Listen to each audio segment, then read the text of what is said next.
Hello everyone, कैसे हैं आप सब। आई होप आप सभी लोग बहुत अच्छे होंगे और उम्मीद है आपकी तैयारी भी बहुत अच्छी चल रही होगी, है ना। क्योंकि आपके पास बहुत कम समय है ना, और उस कम समय में आपको ज़्यादा से ज़्यादा प्रैक्टिस सेट और मॉडल पेपर सॉल्व करना है, जिससे कि आप अपनी प्रिपरेशन को और बेहतरीन बना सकें। तो हम आपके साथ लगातार मेहनत कर रहे हैं। आपको मॉर्निंग में भी 11 AM प्रैक्टिस सेट प्रोवाइड कर रहे हैं, जो कि आपके टॉपिक वाइज प्रैक्टिस सेट चल रहे हैं। एंड इवनिंग में आपके 4 PM मॉडल पेपर्स और इसके साथ साथ प्रीवियस क्वेश्चन पेपर सॉल्व कराते हैं। तो अगर आपने अभी तक चैनल को सब्सक्राइब नहीं किया है तो डेफिनेटली आप चैनल को सब्सक्राइब कर लीजिए एंड लाइक और शेयर कर दीजिए। तो डियर एस्पायरेंट, प्रीवियस क्लास में हम लोगों ने मॉडल पेपर में टोटल 40 क्वेश्चंस सॉल्व कर लिए थे। आज हम लोग रेस्ट ऑफ जो 40 क्वेश्चंस हैं उन्हें सॉल्व करेंगे, क्योंकि आप जानते हैं EMRS में आपसे टोटल बायोलॉजी से रिलेटेड 80 क्वेश्चंस पूछे जाते हैं। ठीक है, तो हमने 40 क्वेश्चंस कंप्लीट कर लिए हैं एंड 40 क्वेश्चंस लास्ट में करेंगे।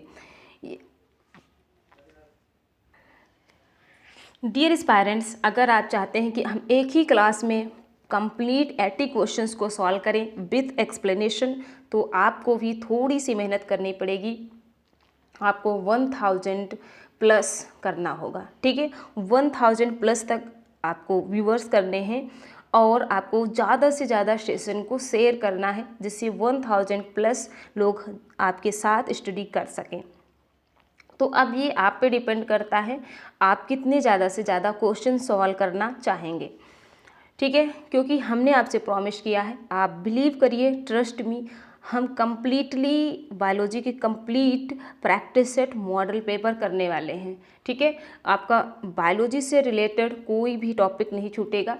हमने सभी क्वेश्चंस NCERT बेस्ड लिए हैं। ठीक है, NCERT बेस्ड क्वेश्चन है। इसके साथ साथ कुछ हमने PGT के लिए जो है आपके UG क्लासेस से भी क्वेश्चंस इंक्लूड किए हैं। क्लियर? तो कोई डाउट नहीं है, आपके सारे क्वेश्चन एग्जाम ओरिएंटेड हैं। डेफिनेटली यहाँ से क्वेश्चंस आएंगे। आप बहुत सीरियस होके ईच एवरीवन क्वेश्चन अच्छे से सॉल्व करें और सेशन को ज़रूर शेयर करें, जिससे कि आपका बेनिफिट हो सके, यानी कि हम आपके लिए ज़्यादा से ज़्यादा क्वेश्चन एक ही सेशन में सॉल्व करा पाएँ। ठीक है, तो चलिए टाइम वेस्ट किए बिना हम स्टार्ट करते हैं आज का अपना सेशन। तो लास्ट में हमने 40 क्वेश्चन सॉल्व कर लिया था, है ना, जिसमें हम लोगों ने बात की थी जो सीडलिंग हमारे टोमेटोज़ होते हैं ना, अगर हम इन्हें लाइट की एब्सेंस में रखें तो ये क्या हो जाते हैं, कलरलेस हो जाते हैं या फिर वाइट कलर के हो जाते हैं। तो हम इस प्रोसेस को क्या कह रहे थे, इटियोलेटेड, है ना। चलिए next question, question number 41। I hope visible now and everything is clear, है ना, सब कुछ क्लियर होगा। सबसे पहले आप ध्यान से क्वेश्चन पढ़ेंगे, उसके बाद आप खुद से आंसर करने की कोशिश करेंगे। चलिए, chemiosmotic hypothesis to understand actual mechanism of ATP synthesis in mitochondria was proposed by Frederick Losk, Felix Dujardin, Peter Michael या फिर कार्ल लैंडस्टीनर। जो ATP सिंथेसिस की प्रोसेस है ना, हमारा इलेक्ट्रॉन ट्रांसपोर्ट सिस्टम, जो कि कीमोऑस्मोटिक हाइपोथेसिस पर बेस्ड है। जब माइटोकॉन्ड्रिया की में हमारी ATP का सिंथेसिस होता है, जो कि ATP का सिंथेसिस है, ये किस पर डिपेंड करता है, प्रोटॉन ऑफ ग्रेडिएंट। ठीक है, प्रोटॉन के ग्रेडिएंट्स पर या फिर फैसिलिटेटेड डिफ्यूजन ऑफ प्रोटॉन्स। जब प्रोटॉन्स जो हैं ये अक्रॉस मेम्ब्रेन अपने प्रोटॉन ग्रेडिएंट के बेस पर मेम्ब्रेन को क्रॉस करते हैं और ये ATP सिंथेटेज एंजाइम की हेल्प से ATP सिंथेटेज एंजाइम की हेल्प से क्या करते हैं, ATP का फॉर्मेशन करते हैं। ठीक है, तो ये जो इनका जो प्रोटॉन है, ठीक है, जो प्रोटॉन्स हैं उनका जो अक्रॉस मेम्ब्रेन जो इनका ट्रांसपोर्ट है ये कैसा है, ये कीमोऑस्मोटिक टाइप्स का है। तो कीमोऑस्मोटिक हाइपोथेसिस किसने दिया था? सो यहाँ पर आपका करेक्ट आंसर क्या हो जाएगा? Option number C, Peter Michael ने। क्या दिया था? पीटर माइकेल ने 1961 में, ठीक है, 1961 में पीटर माइकेल ने कीमोऑस्मोटिक हाइपोथेसिस दी थी, जो कि कीमोऑस्मोटिक हाइपोथेसिस के बेस पर ही एटीपी का फॉर्मेशन होता है। अगर ये प्रोसेस एटीपी का फॉर्मेशन, ध्यान से सुनेंगे, अगर एटीपी का फॉर्मेशन आपका एनिमल सेल में हो रहा है तो हम इसे ऑक्सीडेटिव फास्फोराइलेशन कहते हैं। अगर एटीपी का फॉर्मेशन प्लांट सेल में हो रहा है तो इसे हम फास्फोराइलेशन कहते हैं, ठीक है, क्योंकि फास्फोराइलेशन में लाइट की एनर्जी से प्रोटॉन्स को यूज़ करते हैं, इसलिए प्लांट के केस में एटीपी के फॉर्मेशन को हम फास्फोराइलेशन कहते हैं। क्लियर? तो यहाँ पर आपका करेक्ट आंसर क्या हो गया? Option number C. बहुत इंपॉर्टेंट क्वेश्चन है, वेरी वेरी इंपॉर्टेंट क्वेश्चन। चलिए next question 42। Correct sequence of electron acceptor of ATP synthesis is. ATP synthesis के दौरान जो इलेक्ट्रॉन एक्सेप्टर एंजाइम्स यूज होते हैं, इनका एक करेक्ट सीक्वेंस आपको बताना है। Cytochrome A3B and cytochrome C, या फिर साइटोक्रोम BCA3, या साइटोक्रोम BCA3A, या फिर साइटोक्रोम CBA एंड A3। चलिए, वो करेक्ट आंसर क्या होता है? साइटोक्रोम C का आप बताएंगे।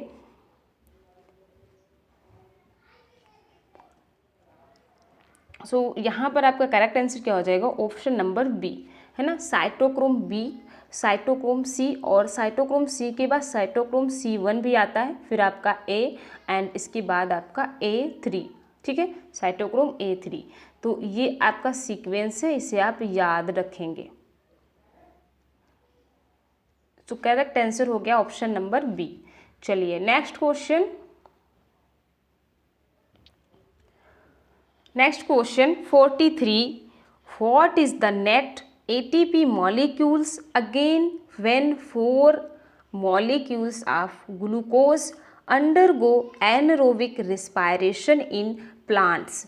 अगर प्लांट्स में एनएरोबिक रिस्पायरेशन हो रहा है तो क्या करेगा? उसके लिए वो ग्लूकोज को यूज़ करेगा, है ना। रिस्पायरेशन के दौरान उसे एटीपी की रिक्वायर होती है, तो उस टाइम वो ग्लूकोज को यूज़ करके 4 मॉलिक्यूल्स यानी कि 4 मोल, ठीक है, 4 मोल ग्लूकोज को यूज़ करके कितनी एटीपी को जनरेट करेगा? 8 एटीपी, 20 एटीपी, 144 एटीपी, या फिर 16 एटीपी? चलिए ध्यान से सॉल्व करेंगे और आप करेक्ट आंसर बताएंगे। सो यहाँ पर आपका करेक्ट आंसर क्या हो जाएगा? ऑप्शन नंबर ए, कितनी? 8 एटीपी, ठीक है। एक ग्लूकोज के मॉलिक्यूल से 2 एटीपी जनरेट होंगी ड्यूरिंग एनएरोबिक रेस्पायरेशन, तो 4 मॉलिक्यूल से कितनी हुई? 2 ATP. So correct answer option number A. चलिए next question enzymes of electron transport system are present in. जो इलेक्ट्रॉन ट्रांसपोर्ट सिस्टम में एंजाइम्स यूज होते हैं, है ना, ETS पाथवे में एटीपी फॉर्मेशन के दौरान जो एंजाइम्स यूज होते हैं वो कहाँ प्रेजेंट होते हैं? इनर माइटोकॉन्ड्रियल मेम्ब्रेन, या फिर मैट्रिक्स, या फिर इनर मेम्ब्रेनस स्पेस, या फिर इंडोप्लाज्मिक रेटिकुलम। चलिए बताएंगे आप करेक्ट आंसर क्या होगा? तो so correct answer option number A, inner mitochondrial membrane. चलिए next question, which one of the following is the terminal electron acceptor? जब एटीपी का फॉर्मेशन हो रहा होता है ना, तो क्या वो प्रोटॉन की हेल्प से एटीपी का फॉर्मेशन होता है, तो सबसे लास्ट में इलेक्ट्रॉन को कौन एक्सेप्ट करता है? मॉलिक्यूलर कार्बन डाइऑक्साइड, या फिर मॉलिक्यूलर ऑक्सीजन, या फिर मॉलिक्यूलर हाइड्रोजन, या फिर NADPH2। चलिए आंसर करेंगे आप भी। सो यहाँ पर आपका करेक्ट आंसर क्या हो जाएगा? Option number B. सबसे फाइनल में लास्ट में जो टर्मिनल इलेक्ट्रॉन है उसको ऑक्सीजन एक्सेप्ट करता है। Next question, which of the following are isomers? आपको बताना है इनमें से कौन से आइसोमर्स हैं। 3PGA and 2PGA, PGAL and DHAP, या फिर ग्लूकोज एंड फ्रुक्टोज, या फिर ऑल ऑफ दिस। चलिए आंसर जरूर करेंगे आप, अपने तरफ से कोशिश करेंगे करेक्ट आंसर करने की। सो यहाँ पर आपका करेक्ट आंसर क्या हो जाएगा?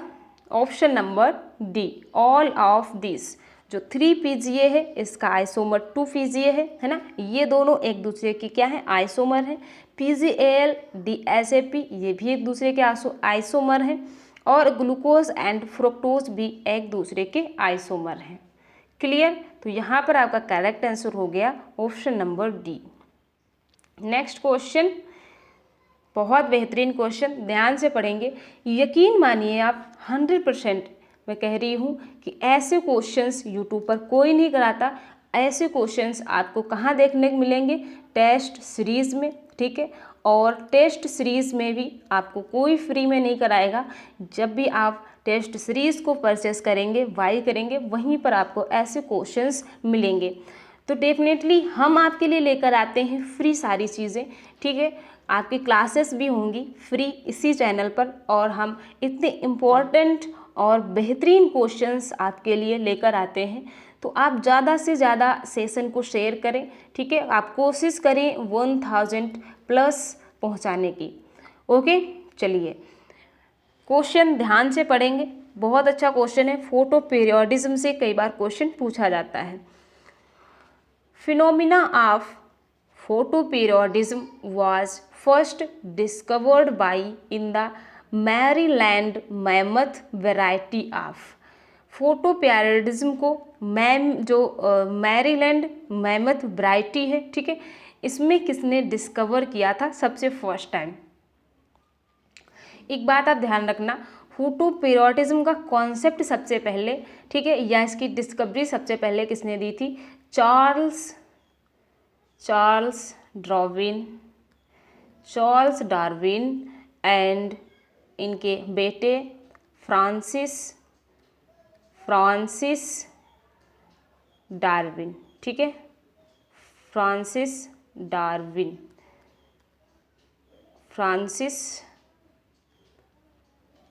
डार्विन ने दिया था।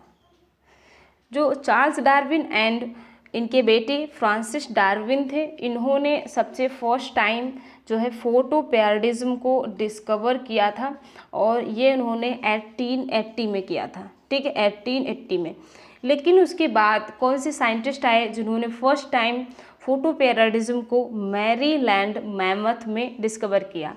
तो आपसे यहाँ पर दो तरीके से क्वेश्चन पूछा गया है, डिस्कवरी एंड इसके साथ साथ आपको बताना है जो मैरीलैंड मैमथ है ये किसकी वैरायटी है।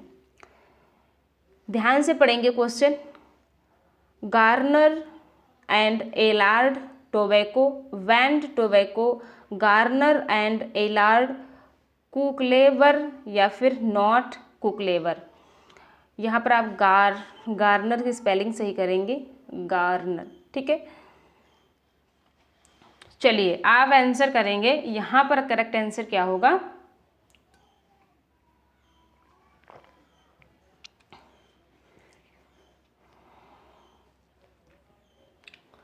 सो करेक्ट आंसर ऑप्शन नंबर ए, ठीक है। गार्नर एंड एलार्ड ने फोटोपीरियोडिज्म की डिस्कवरी की थी, और किसमें? टोबैको की एक वैरायटी है मैरीलैंड मैमथ। क्लियर? तो यहाँ पर करेक्ट आंसर हो गया ऑप्शन नंबर ए। चलिए नेक्स्ट क्वेश्चन है furfuryl aminopurine and two four dichlorophenoxy acetic acid and indole 3 acetic acid are examples respectively for. बहुत बेहतरीन क्वेश्चन, प्लांट हार्मोन से कई बार क्वेश्चन पूछा जाता है। तो यहाँ पर आपको बताना है furfuryl aminopurine two four dichlorophenoxy acetic acid and indole 3 acetic acid, ये किसके एग्जाम्पल्स हैं। रिस्पेक्टिवली आपको बताना है synthetic auxin, kinetin and natural auxin, या फिर gibberellin, natural auxin and kinetin, natural auxin, kinetin, या फिर synthetic auxin and kinetin, synthetic auxin and natural auxin. चलिए, सो यहाँ पर हमारा करेक्ट आंसर हो जाएगा option number D. Option number D is correct. जो फरफ्यूरिल एमिनोप्यूरिन है ये क्या है, काइनेटिन है। 2,4-डाइक्लोरोफेनॉक्सी एसिटिक एसिड क्या है, ये सिंथेटिक ऑक्सिन है, ठीक है। एंड 2,4-डीक्लोरोफेनॉक्सी एसिटिक एसिड क्या है, synthetic auxin. And indole 3 acetic acid आपका ऑक्सिन है। इस तरीके से आपका करेक्ट आंसर क्या हुआ, option number D. Clear.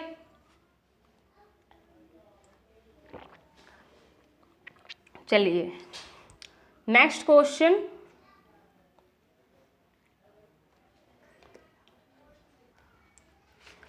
Next question, viral infection is usually absent in. Suppose करिए किसी पर्सन को या सेल्स में क्या हो गया, वायरल इन्फेक्शन, लेकिन फिर भी उसकी बॉडी में ऐसी कौन सी सेल्स हैं जहाँ पर आपको वायरस का इन्फेक्शन देखने को नहीं मिलेगा। फ्लोएम सेल्स, जाइलम सेल्स, पिथ सेल्स, या फिर एपिकल मेरिस्टम, ठीक है।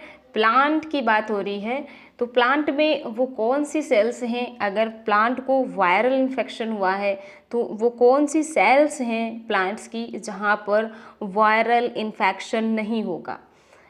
चलिए आप आंसर करने की कोशिश करेंगे। सो करेक्ट आंसर क्या होगा, option number D. Apical meristem cells जो होती हैं इनमें वायरल इन्फेक्शन देखने को नहीं मिलेगा। जो मेरिस्टेम सेल्स होती हैं ये कंटिन्यूसली डिवाइड करती रहती हैं, ठीक है, और ये न्यूली फ्रेश सेल्स होती हैं जिससे इनमें जो है वायरल वहाँ तक वायरस की कॉपीज़ नहीं पहुँच पाती हैं, वो वहाँ तक उसको इन्फेक्ट नहीं कर पाते हैं। क्लियर। चलिए next question, companion cells in plants are associated with. जो कंपेनियन सेल्स हैं वो प्लांट की किन सेल्स के साथ एसोसिएटेड हैं, वेसल्स, स्पर्म्स, सीयू एलिमेंट्स, या फिर guard cells.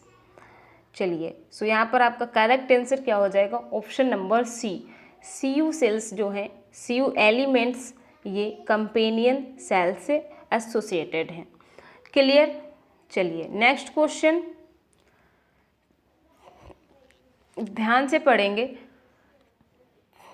This is a specialised tissue found in the mesophyll of Cycas and Pinus leaf. जो साइकस एंड पाइनस की लीव्स हैं, ठीक है, उनके मेसोफिल्स में, है ना, मेसोफिल्स में कुछ स्पेशलाइज्ड टाइप के टिश्यू प्रेजेंट होते हैं। उन टिश्यू को हम क्या कहते हैं, spongy tissue, palisade tissue, conjunctive tissue, या फिर ट्रांसफ्यूजन टिश्यू। चलिए यहाँ पर आपका करेक्ट आंसर क्या होगा, जो आपके ट्रांसफ्यूजन टिश्यू होते हैं इनको हम हाइड्रोस्टेरोम भी कहते हैं। हाइड्रोस्टेरोम, ठीक है, हाइड्रोस्टेरोम भी इन्हें कहते हैं। और ये क्या करते हैं, ये वाटर का कंडक्शन, ठीक है, water and minerals as well as food, इनका क्या करते हैं, कंडक्शन करते हैं, ठीक है, इनके ट्रांसपोर्ट में हेल्प करते हैं।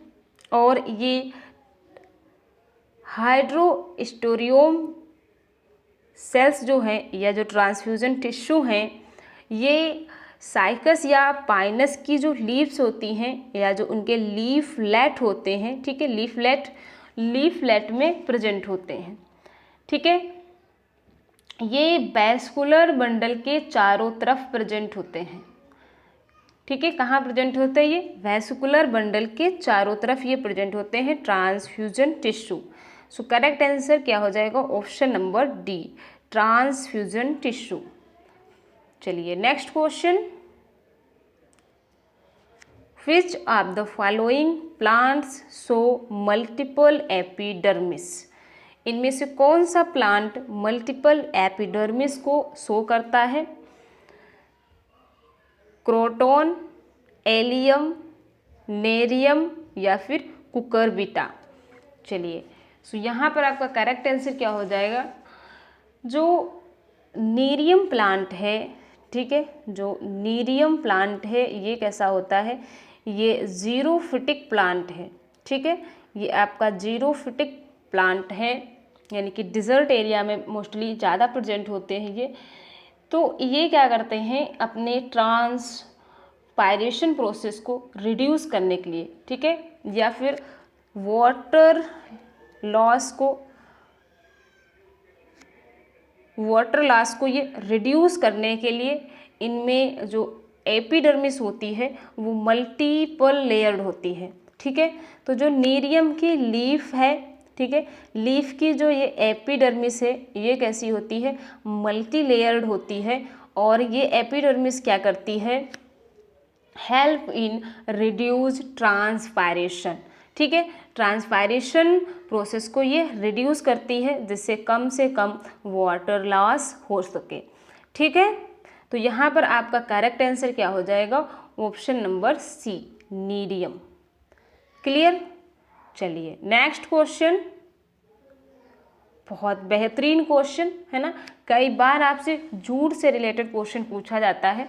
Jute is mainly composed of, ये आपका बॉटनी इकोनॉमिक्स से क्वेश्चन है। जो जूट है ये क्या है, जाइलम, सेकेंडरी बास्ट फाइबर है या फिर फ्लोएम है या फिर कॉर्टेक्स। चलिए आंसर करेंगे, बेहतरीन क्वेश्चन है, आप आंसर करेंगे।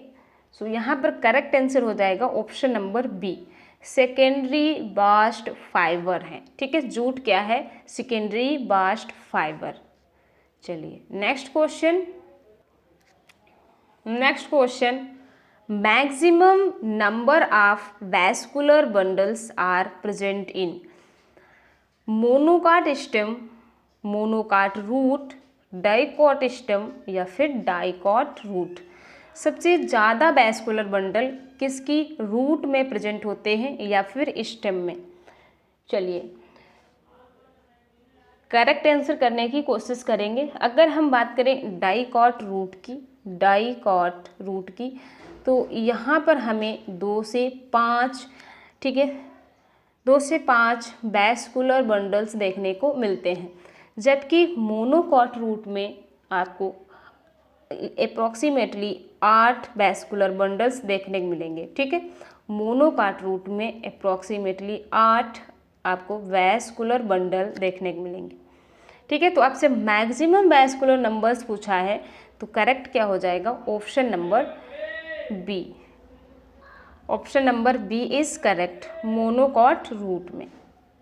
चलिए नेक्स्ट क्वेश्चन ध्यान से पढ़ेंगे। Alburnum is otherwise known as, alburnum क्या है या फिर अल्बर्नम को और हम क्या कहते हैं, पेरीडर्म, सैपवुड, हार्टवुड या फिर बार्क। ध्यान से सुनना, जब हम ओल्ड स्टेम को, ठीक है, ओल्ड स्टेम को कट करते हैं तो हमें दो तरीके की जोन देखने को मिलती हैं। ठीक है, हमें इस तरीके से दो तरीके की जोन्स देखने को मिलती हैं। जो फर्स्ट या आउटर जोन है, ठीक है, जो फर्स्ट या आउटर जोन है ये कैसी होती है, लाइट कलर की। ठीक है, ये लाइट कलर की होती है, लाइट कलर, एंड ये क्या करती है, हेल्प करती है ट्रांसपोर्टेशन में। ठीक है, ट्रांसपोर्टेशन में। तो जो आउटर जोन है ये लाइट कलर की होती है और ये फंक्शनल होती है, ट्रांसपोर्टेशन में हेल्प करती है। तो हम इसे क्या कहते हैं, सैप वुड कहते हैं। ठीक है, एंड जो सेकेंड जोन होती है या जो इनर जोन है, इनर जोन, इसे हम, ये कैसी होती है, डार्क कलर की होती है। ठीक है, डार्क कलर की होती है और ये नॉन फंक्शनल होती है। ठीक है, नॉन फंक्शनल होती है, लेकिन ये लाइट जो आपकी सैप रूट है, ठीक है, इसके कंपैरिजन में ये ज़्यादा ड्यूरेबल होती है। ठीक है, उसके कंपैरिजन में ये ज़्यादा ड्यूरेबल होती है। तो हम जो इनर डार्क कलर की नॉन फंक्शनल वुड है इसे क्या कहते हैं, उसे हम डूरामेन या फिर हार्ट वुड कहते हैं। ठीक है, डूरामेन या फिर हार्ट वुड कहते हैं। तो आपसे पूछा गया है एल्बोर्नम किसका दूसरा नेम क्या है, एल्बोर्नम का। तो जो हमारी आउटर जोन थी लाइट कलर की, जो कि फंक्शनल थी, है ना, ट्रांसडक्शन में अपना रोल प्ले कर रही थी, जिसे हम सैप वुड या उसी को हम एल्बोर्नम कहते हैं। तो यहाँ पर हमारा करेक्ट आंसर क्या हो जाएगा, option number B, sapwood. Clear. अगर आपसे डूरामेन या हार्टवुड के बारे में पूछा जाए तो आप बताएंगे कि जो स्टेम की ओल्ड स्टेम में जो इनर जोन होती है, जो जो डार्क कलर की होती है, नॉन फंक्शनल हो चुकी है। और ये ध्यान रखना, ये जो डूरामेन या हार्टवुड है, जो इनर जोन है, ये रेजिस्टेंट होती है माइक्रो ऑर्गेनिज्म एंड इंसेक्ट के प्रति। ठीक है, यहाँ तक माइक्रो ऑर्गेनिज्म नहीं पहुँच पाते हैं।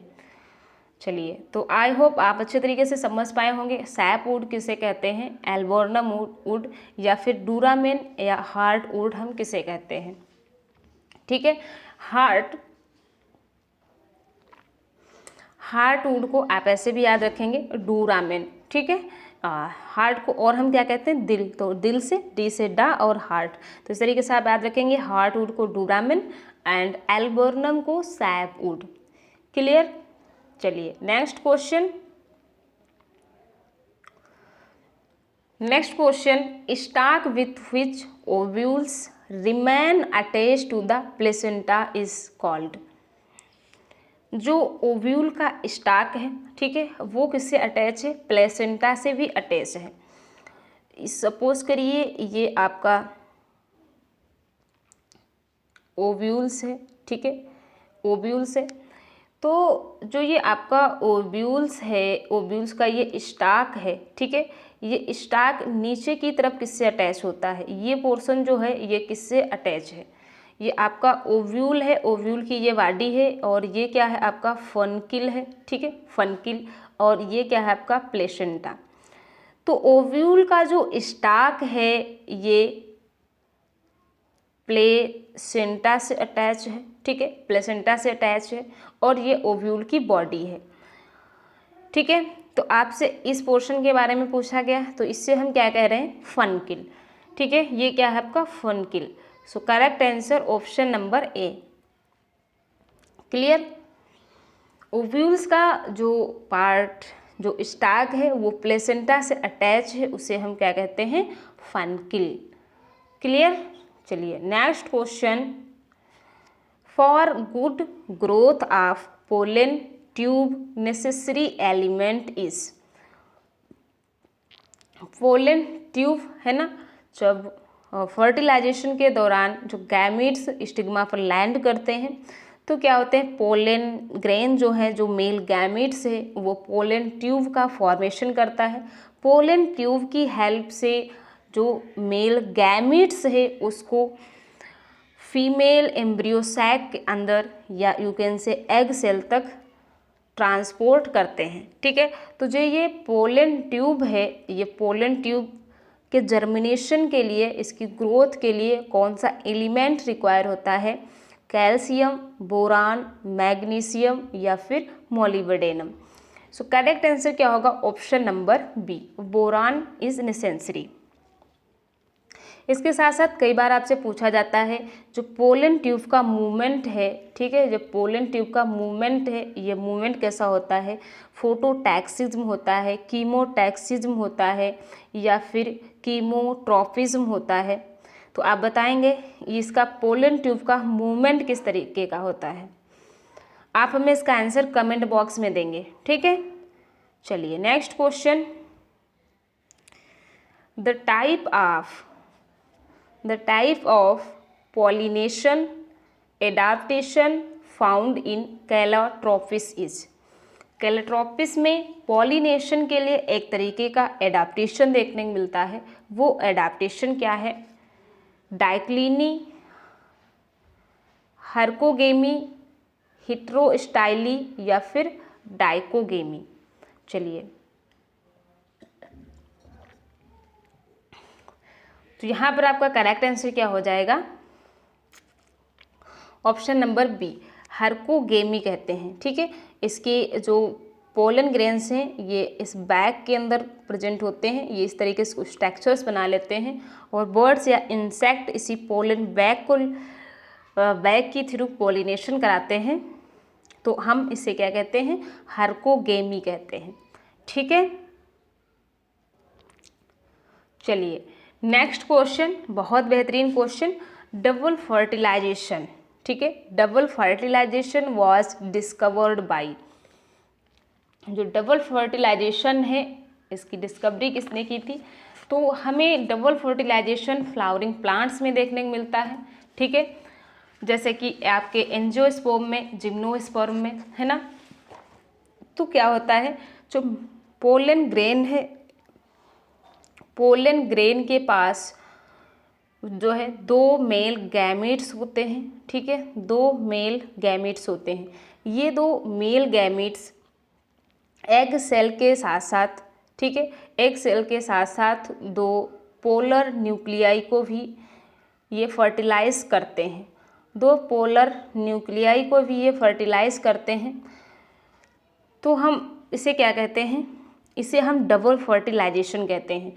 ये एक गैमेट्स एग को फर्टिलाइज करेगा और एक गैमेट्स पोलर न्यूक्लियाई को फर्टिलाइज करेगा। तो पोलर न्यूक्लियाई फर्दर फर्टिलाइजेशन के बाद इंडोस्पर्म का फॉर्मेशन कर लेती हैं। ठीक है, इंडोस्पर्म का, एंड जो एग है ये जाइगोट का फॉर्मेशन कर लेगा। ठीक है, ये एम्ब्रियो बना लेगा। तो इसी को हम डबल फर्टिलाइजेशन कहते हैं। तो इस प्रोसेस को किसने दिया था? नवासिन ने, स्ट्रसबर्गर ने, इमर्शन ने या फिर none of this. So correct answer यहाँ पर क्या होगा आपका? ऑप्शन नंबर, चलिए आप भी आंसर करने की कोशिश करेंगे। करेक्ट आंसर क्या होगा? ऑप्शन नंबर ए, नवासिन ने। चलिए next question. Ovule integument gets transformed into. Ovule के जो इंटेगुमेंट्स हैं, है ना, अभी हमने बात को बताया, ये क्या था आपका? ओव्यूल था, है ना। ओव्यूल के जो ये इंटेगुमेंट्स हैं, ये जो लेयर्स हैं, ठीक है, ये इंटेगुमेंट्स ट्रांसफॉर्म्ड होकर क्या बनाते हैं? Seed, fruit wall, seed code या फिर कॉटिलिडन्स। बहुत बेहतरीन क्वेश्चन है, ऐसे क्वेश्चन एग्जाम्स में अक्सर पूछे जाते हैं। ठीक है, तो जो ओव्यूल की इंटेगुमेंट है ये फ्यूज़ होकर सीड कोट का फॉर्मेशन कर लेती है। ठीक है, सीड कोट का फॉर्मेशन कर लेती है। लेकिन अगर बात करें कि जो ओवरी की इंटेगुमेंट्स होती है, ओवरी की इंटेगुमेंट्स या फिर ओवरी वॉल जो होती हैं, वो फ्यूज़ होकर फ्रूट की वॉल का फॉर्मेशन कर लेती हैं। ठीक है, ओवरी मैच्योर होकर क्या बनाती है? फ्रूट का फॉर्मेशन करती है। ठीक है, ओवरी मैच्योर होकर फ्रूट का फॉर्मेशन करती है एंड ओव्यूल मैच्योर होकर क्या बनाता है, सीड का फॉर्मेशन करता है। तो ओव्यूल की इंटेगुमेंट्स सीड कोट का फॉर्मेशन करेंगी और ओवरी की वॉल फ्रूट वॉल का फॉर्मेशन करेंगी। Clear? So correct answer option number C. यहाँ पर हमारा करेक्ट आंसर क्या है, ऑप्शन नंबर सी। चलिए next question, the number of chromosome in egg cell is 8, then what is the number of chromosome in endosperm. Endosperm का formation कब होगा, जब दो पोलर न्यूक्लियाई को, ठीक है, दो पोलर न्यूक्लियाई को एक मेल गैमेट्स फर्टिलाइज करेगा, ठीक है, मेल गैमेट्स फर्टिलाइज करेगा। एंड एग सेल, जो एग थी उसको किसने फर्टिलाइज किया, एक मेल गैमेट्स ने, ठीक है। जो पोलन ग्रेन है उसमें दो मेल गैमेट्स थे, एक ने एग सेल को फर्टिलाइज किया और एक ने दो पोलर न्यूक्लियाई सेल को फर्टिलाइज किया, जिससे इंडोस्पर्म का फॉर्मेशन हुआ, ठीक है।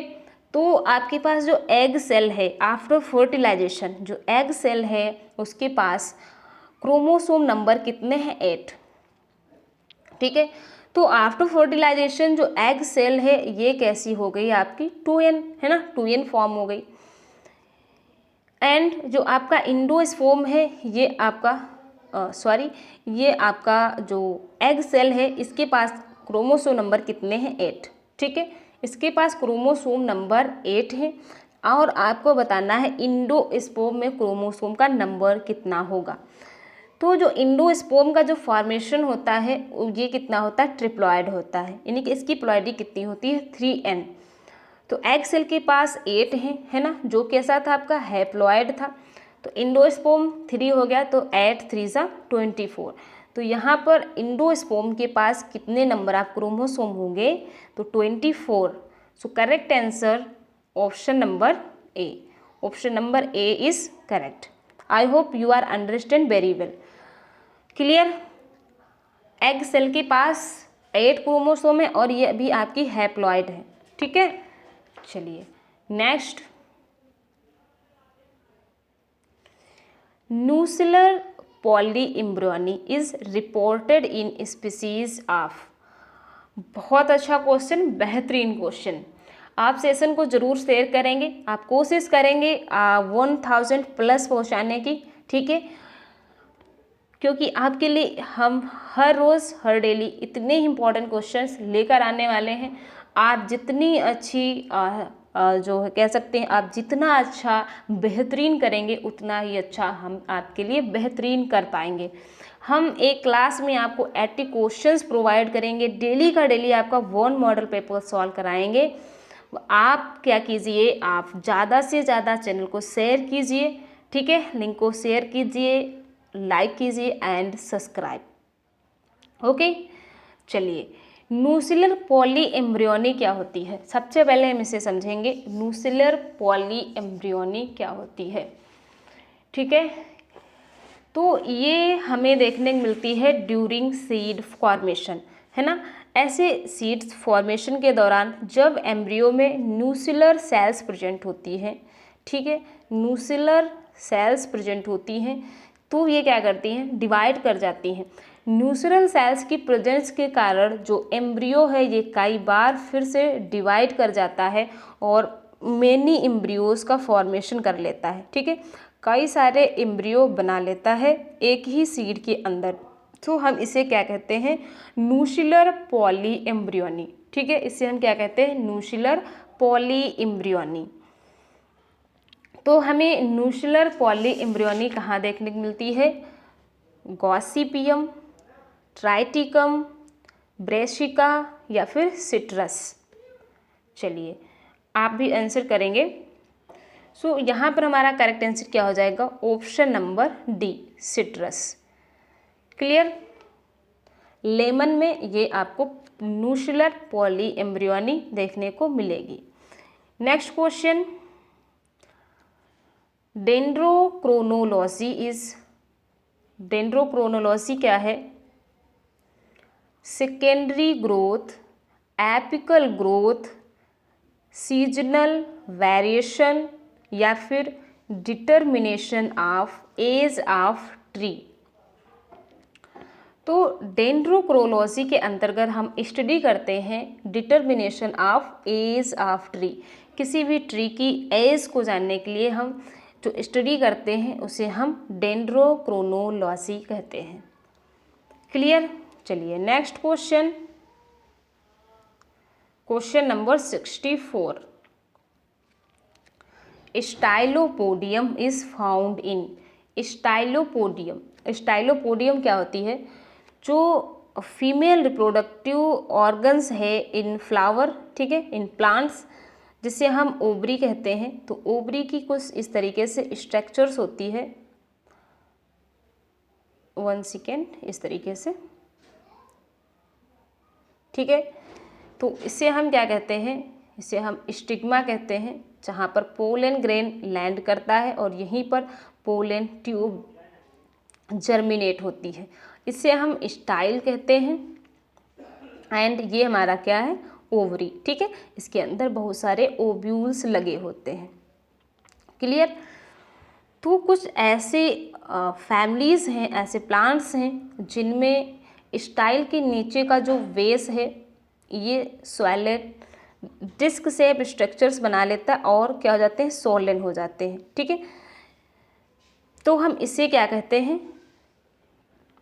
ये इसे हम कहते हैं स्टाइलोपोडियम, ठीक है। तो हम इसे क्या कहने लगते हैं? स्टाइलोपोडियम, स्टाइलोपोडियम।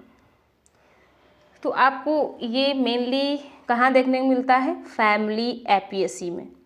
फैमिली एपियसी, जिसको हम अम्बलीफेरी भी कहते हैं, ठीक है, अम्बलीफेरी। इसे हम अम्बलीफेरी भी पहले कहा जाता था। अब आई होप आप आंसर फाइंड आउट कर पाएंगे। तो यहाँ पर एपियसी का मेंबर कौन है? फोनिक्यूलम, क्यूकुमिस, लेथायरस या फिर ट्राइटिकम। चलिए आंसर करेंगे। सो यहाँ पर आपका करेक्ट आंसर क्या हो जाएगा? दैट इज ऑप्शन नंबर ए, ठीक है, फोनिक्यूलियम। चलिए नेक्स्ट क्वेश्चन,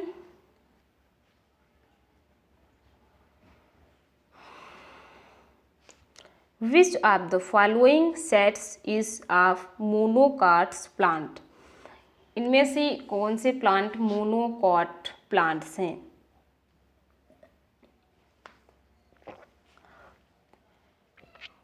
रैननकुलस एंड एनीमोन, रोजा एंड रवस, या फिर एलियम एंड एस्पैरागस, या फिर कैलोट्रॉफिस एंड कोरिएंड्रम। चलिए तो यहाँ पर मोनोकॉट्स कौन से प्लांट हैं? एलियम एंड एस्पैरागस, ठीक है, एस्पैरागस। जो एलियम और एस्पैरागस हैं ये आपके मोनोकॉट्स प्लांट हैं। क्लियर? तो डियर एस्पायरेंट्स, आज के सेशन के इतने ही क्वेश्चंस। अभी हमारे पास रेस्ट ऑफ और क्वेश्चंस हैं जिन्हें हम लोग नेक्स्ट क्लास में सॉल्व करेंगे।